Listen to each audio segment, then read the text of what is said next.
ہوا دی گئی پشاور میں اور اطراف کے قبائل میں مختلف ناموں کے ساتھ کئی پاکستان بننے چاہیے.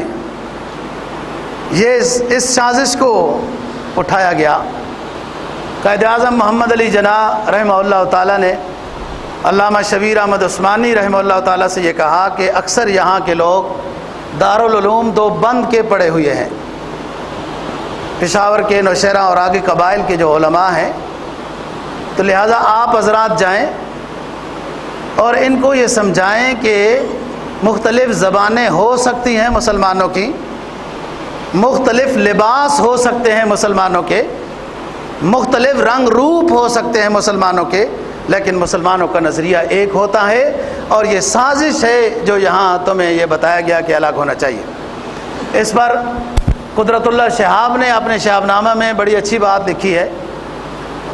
کہا کہ ہندوستان میں 20 زبانیں ہیں، ادھر یہ سازش نہیں کی گئی کہ ہر زبان کا الگ ہندوستان بننا چاہیے.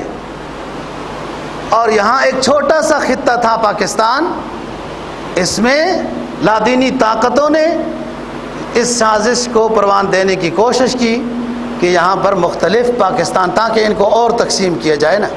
جب بندہ تقسیم ہو جاتا ہے، کمزور ہو جاتا ہے. جیسے خلافت عثمانیہ کی ٹوٹنے کے بعد ہم کمزور ہیں. ہم جہاد کا نام بس چھپ چھپ کے چار دیواری کے اندر تو لے سکتے ہیں، عالمی طور پر آپ جہاد کا نام بھی نہیں لے سکتے.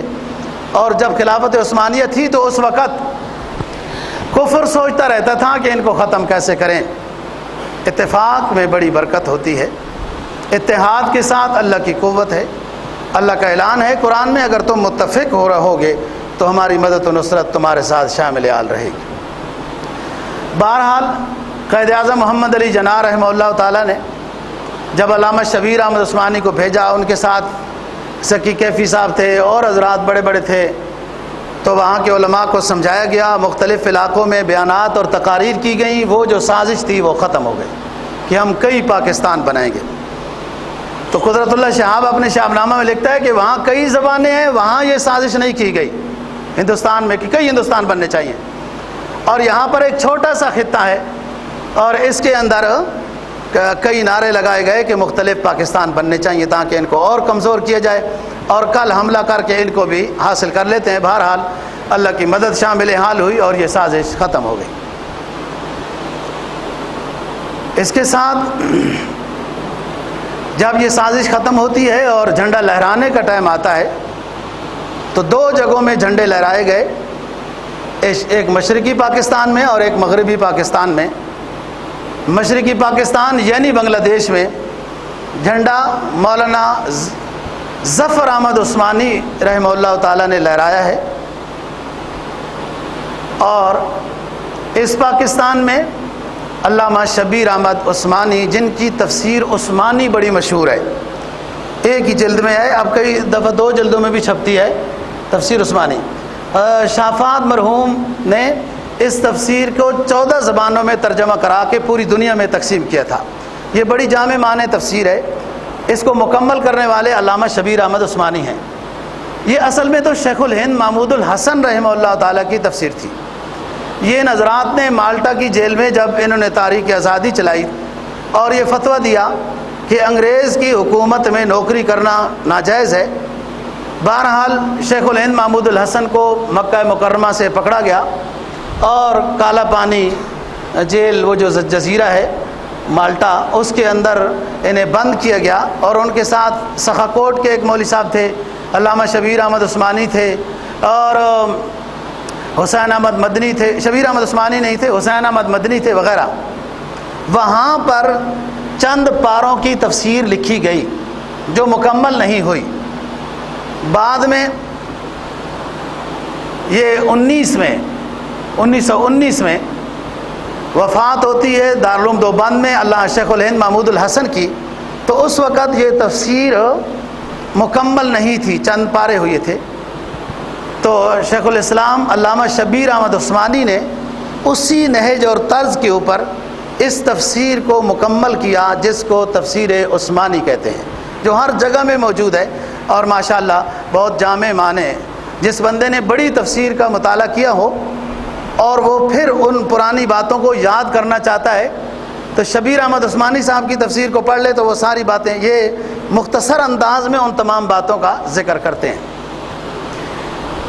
تو اس علاقے میں علامہ شبیر احمد عثمانی نے پرچم لہرایا، اور اس علاقے میں یعنی بنگال میں ظفر احمد عثمانی رحمہ اللہ تعالیٰ نے پاکستان کا پرچم لہرایا ہے۔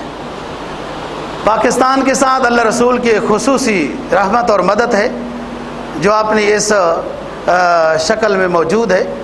بڑے بڑے اللہ والے بھی ہیں جو دعاؤں میں ہیں۔ پرانے زمانے کی بات ہے، 10-15 سال پہلے حرمین میں تھے تو وہاں پر کچھ بزرگ ملے، وہ معتکف ہیں، پکے معتکف ہیں۔ آپ کیوں اتنا لمبا اعتکاف کر رہے ہیں؟ تو وہ کہتے ہیں ہم صرف اس لیے اعتکاف میں بیٹھے ہیں، ہماری یہ نیت ہے کہ اللہ تعالیٰ پاکستان کو بقا حاصل عطا کرے۔ پاکستان عرب ہیں، پاکستان باقی تو ہم باقی، اسلام باقی۔ اقبال مرحوم اسی کو کہتا ہے، منفعت ایک ہے اس قوم کی، نقصان ایک ہی ہے سب کا نبی، قرآن بھی ایک، حرم پاک بھی ایک، اللہ بھی ایک، کیا بڑی بات تھی جو ہوتے تم مسلمان بھی ایک۔ تو اتفاق بڑی دولت ہے۔ اس وقت کی تاریخ میں یہ اتفاق تھا، اتحاد تھا، اور بریلوی دیوبندی وغیرہ والا جو بعد میں ایک ڈرامہ لگایا گیا ہے وہ نہیں تھا۔ مسلمانوں کی ایک طاقت تھی اور اس آزادی کو وہ حاصل کرنے میں کامیاب ہوئے۔ پھر اتفاق و اتحاد کی دولت سے ہمیشہ آپ کو یہ بات سننے میں آتی ہے کہ اسلامی نظام نافذ کریں تو دیوبندیوں والا کریں، بریلویوں والا کریں، اہل حدیثوں والا کریں یا فلانے والا کریں، یہ آپ بات سنتے ہیں کہ یہاں تو بڑا اختلاف ہے۔ لیکن جس بندے کو تاریخ نہ پتہ ہو تو وہ تو چپ ہو جائے گا کہ واقعتاً یہ تو بڑے اختلاف ہیں۔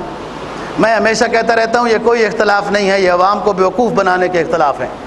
جب اسلامی نظریاتی کونسل میں میٹنگ ہوتی ہے نا جی، اس میں دیوبندی بھی ہوتے ہیں، بریلوی بھی ہوتے ہیں، سارے ہوتے ہیں۔ ظہر کی نماز دیوبندی پڑھاتے ہیں، سارے پیچھے پڑھتے ہیں۔ عصر کی نماز بریلوی پڑھاتے ہیں، سارے پیچھے پڑھتے ہیں۔ سب کی نماز ایک دوسرے کے پیچھے ہو جاتی ہے، اور جب اپنے اپنے علاقوں میں آتے ہیں تو ایک دوسرے کے پیچھے نماز نہیں ہوتی۔ ایسی کیا بات ہے؟ بہرحال یہ ایک سازش تھی جس کا ہم شکار ہو جاتے ہیں۔ اس وقت نہیں تھی تو اللہ نے یہ دولت عطا کی ہے۔ پھر یہ سازش کا حصہ ہم نہیں تھے تو سب علماء کا اتفاق طور پر 22 نکات کے اوپر اتفاق ہوا کہ اس کے اوپر ہم متفق ہیں، بریلوی بھی، دیوبندی بھی، اہل حدیث بھی، جماعت اسلامی بھی، شیعہ بھی وغیرہ اور جتنے جماعتیں ہیں، سب کے دستخط ہیں کہ حکومت ہم سے یہ نہ گلہ کرے کہ ان کا آپس میں اتفاق نہیں، ہمارا اتفاق ہے، اس 22 نکات کے اوپر ہمارا اتفاق ہے، اسلامی قانون نافذ کریں جو اس کے اندر ہم نے بیان لکھا ہے۔ اور یہ مولانا احتشام الحق تھانوی رحمہ اللہ تعالیٰ کے نگرانی میں یہ کام ہوا ہے، اور یہ 22 نکاتی پروگرام متفق علیہ اسلامی نظریاتی کونسل کی الماری کی زینت ہے۔ ہم اس نظام سے، اسلامی نظام سے ابھی تک محروم ہیں۔ معلوم یہ ہوتا ہے کہ ہماری ابھی کوالٹی اتنی اچھی نہیں ہے۔ اسلامی نظام ایک بہت عظیم نعمت کا نام ہے، بہت عظیم نعمت کا نام ہے، جس میں عدل و انصاف اور سب کچھ ہو جاتا ہے، اور قرآن اس میں تو بہت عظیم بات کہتا ہے۔ فرمایا وَلَوْ أَنَّهُمْ أَقَامُوا التَّوْرَاةَ وَالْإِنْجِيلَ وَمَا أُنزِلَ إِلَيْهِمْ مِنْ رَبِّهِمْ لَأَكَلُوا مِنْ فَوْقِهِمْ وَمِنْ تَحْتِ أَرْجُلِهِمْ بِمَا كَانُوا يَكْسِبُونَ۔